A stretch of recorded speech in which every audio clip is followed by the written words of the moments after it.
চুপ থাকা কি দুর্বলতা? না, চুপ থাকা দুর্বলতা না। অনেক সময় চুপ থাকা মানে নিজের শক্তিকে নিয়ন্ত্রণে রাখা।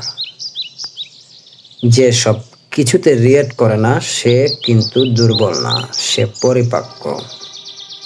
চুপ থাকা মানে সব সহ্য করে না, কখন কথা বলতে হবে সেটা জানাই আসল শক্তি।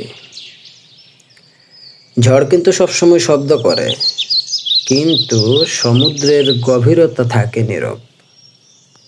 নীরব মানুষকে দুর্বল ভাবা ভুল, কারণ তারা কথা কম বলে কিন্তু ঠিক কথাই বলে। চুপ থাকা কখনো কখনো সবচেয়ে বড় প্রতিবাদ। চুপ থাকি কারণ সবকিছু উত্তর দেওয়া দরকার নেই। সবাই শব্দ করে আমি মনে রাখি। চুপ থাকা দুর্বলতা হলে শান্ত মানুষই সবচেয়ে দুর্বল হতো, কিন্তু বাস্তবতা উল্টো।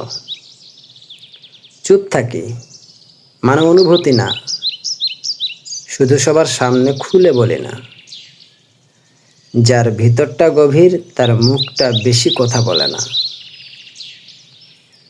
আশা করি আমার উত্তরটা আপনি পেয়ে গেছেন। ধন্যবাদ।